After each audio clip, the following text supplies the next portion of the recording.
लेकिन आप ये भूल रहे हैं कि रुड़की विधानसभा एक छोटा शहर है और यहाँ व्यक्तिगत चुनाव होता है। तो व्यक्तिगत रूप में क्या आपको ऐसा नहीं लगता यशपाल राणा एक दमदार कैंडिडेट है? दूसरी बात, वो जहाँ जाते हैं फूलों की वर्षा होती है, कहीं ऐसा तो नहीं है बीजेपी वाले उनको हल्के में ले रहे हैं? अगर हम यशपाल राणा का सिंपल कंपैरिजन करें, एक में बिल्कुल दबंग नेचर लगता है, ठीक है, एक गुंडा राज के हिसाब से करना चाहता है, एक मेहनत करके आगे बढ़ना चाहता है। तो प्रदीप की छवि ऐसी है कि वो मेहनत करके, काम करके, विकास के मुद्दे पर लड़ना चाहते हैं। मेरा छोड़ो, मैं कह रहा हूँ एक देश का जो बच्चा भी होगा ना, बिल्कुल जिसे अभी ज़्यादा समझ भी नहीं होगी, उससे भी आप पूछोगे कांग्रेस पार्टी के बारे में तो पहले 2 मिनट हंसेगा और फिर उसके बाद बताने के उसके पास कुछ नहीं होगा। क्या लगता है इस बार रुड़की विधानसभा किसके पाले में है, कांग्रेस या बीजेपी?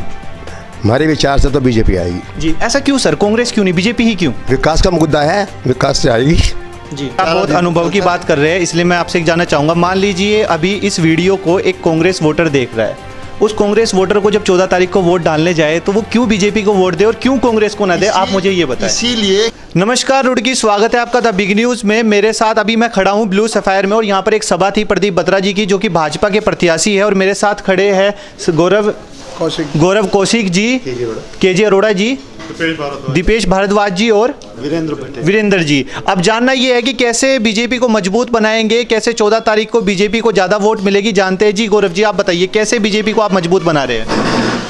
आज होटल एंड बार एसोसिएशन जो रुड़की की है, उसने अपना पूर्ण समर्थन भाजपा के जो प्रत्याशी हैं श्री प्रदीप बत्रा जी, उनको समर्थन दिया है।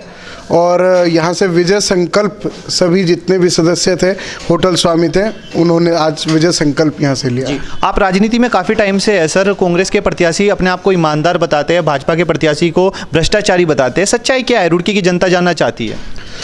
देखिए, हम लोग तो विकास के मुद्दे पर चुनाव लड़ रहे हैं और भ्रष्टाचार का एक भी आरोप प्रदीप बत्रा तो छोड़ो, ना कभी किसी मुख्यमंत्री पर, प्रधानमंत्री पर, अनेकों राज्यों में सरकार है, भारतीय जनता पार्टी पर भ्रष्टाचार का आरोप लग ही नहीं सकता है। एक जो विचारधारा हम ईमानदारी के साथ और विकास का एक जो मूलधारा लेकर चलती है भारतीय जनता पार्टी, उसी विचारधारा के साथ आगे बढ़ते हैं। भ्रष्टाचार का दूर दूर तक नामो निशान आपको भारतीय जनता पार्टी के अंदर नहीं मिलेगा। अक्सर देखा जाता है जब कांग्रेस के समर्थकों के पास जाते हैं वो अपने आप को अच्छा बताते हैं, भाजपा वालों के पास जाते हैं वो अपने आप को अच्छा बताते हैं। सर ऐसा तो नहीं है कि आप बीजेपी से है तभी आप तारीफ कर रहे हैं, या सच में वो तारीफ के लायक है?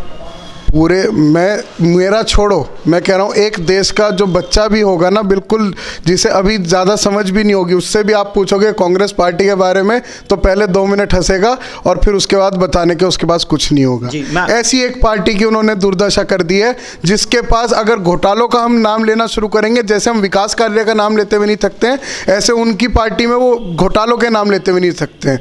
लाखों करोड़ों अरबों रुपया देश का मेहनत की कमाई का उन्होंने घोटालों के अंदर पहुंचाया है। उसे तो कभी कोई जनता, रुड़की की जनता क्या, पूरे देश की जनता कांग्रेस पार्टी को कभी माफ नहीं करेगी।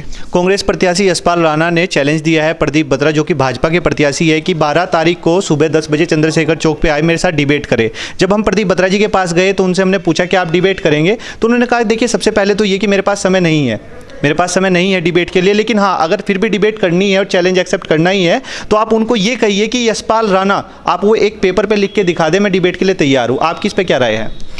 ये देखो, उनका व्यक्तिगत मानना है, ये उनकी व्यक्तिगत राय है और जैसा वो चाहेंगे, क्योंकि हमारे वो प्रत्याशी है, पूरी पार्टी, पूरा संगठन उनके साथ है, उनके विचार के साथ है। जी सर, आपको राजनीतिक अनुभव बहुत सारा है और आपके राजनीतिक अनुभव से क्या लगता है इस बार, सच बताना सर, ऐसा नहीं कि आप बीजेपी में है ये बोले, क्या लगता है इस बार रुड़की विधानसभा किसके पाले में है, कांग्रेस या बीजेपी?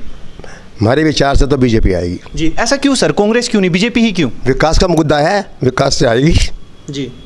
अच्छा, मतलब आपका ये कहना है कि कांग्रेस के जो प्रत्याशी है या कांग्रेस पार्टी है वो विकास की बात नहीं करती, उनके मुद्दे नहीं है विकास का मुद्दा नहीं करते वो। जी जी जी सर, कुछ कहना चाहते हैं? तो है ना, विकास के साथ ये राज्यसभा में भी तो हमारे अगर ये होंगे तो, नहीं तो मोदी जी क्या करेंगे अकेले।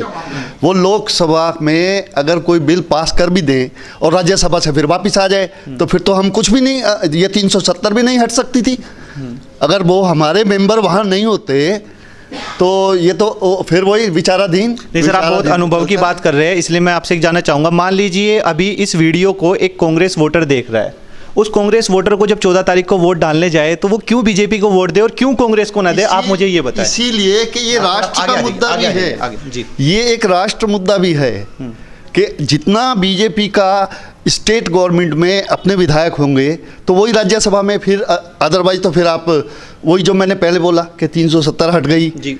तो वो भी वापस जाती, नहीं तो जी। कैसे वहाँ प्रस्ताव पास हो भी जाए और वहाँ से कट जाए।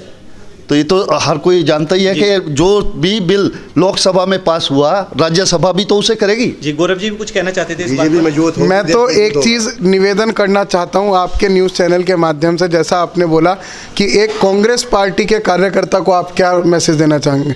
मैं ये कहना चाहूँगा कि अपनी सोच को बिल्कुल भी नीचे स्तरीय ना लाइए, सिर्फ यहाँ तक मत अटक जाइए कि ये व्यक्ति है और ये व्यक्ति है। कुछ बड़ा सोचिए, राष्ट्र के लिए सोचिए, राष्ट्रवाद के लिए सोचिए। भारतीय जनता पार्टी अपने आप आपको दिखने लगेगी। सर भी कुछ कहना चाहते थे, प्लीज़ सर आप इधर आइए। जी जी। मैं सबसे पहले तो न्यूज़ चैनल वालों का धन्यवाद करूंगा और अपने इस माध्यम से ये कहना चाहूँगा कि आप खुद समझदार हैं, पढ़े लिखे हैं। आप अपने इस तराजू को तोल के देखें कि एक तरफ एक ही समुदाय विशेष के लिए बात की जाती है, कभी दूसरे समुदाय के लिए, जबकि ये हिंदुस्तान है, यहाँ सभी तरीके के सेकुलर हैं। पर सेकुलरिज्म कहने से सेकुलरिज्म नहीं होता। सेकुलरिज्म हमारे मोदी जी ने पढ़ाया है, जिसके अंदर राशन के लिए उन्होंने कभी ये नहीं कहा कि ये किस जाति का है, किस जाति का नहीं है। राशन सबको बराबर कार्ड के हिसाब से दिया गया है। विशेष समुदाय की यूनिवर्सिटी बनाने के लिए कह रहे हैं, क्या कभी मोदी जी ने किसी विशेष यूनिवर्सिटी के बारे में कोई नामकरण किया? इन्होंने क्यों वही एक नामकरण दिया जिससे कि दूसरा पक्ष इनकी तरफ एक मत होके अंधा होके वोट डाले।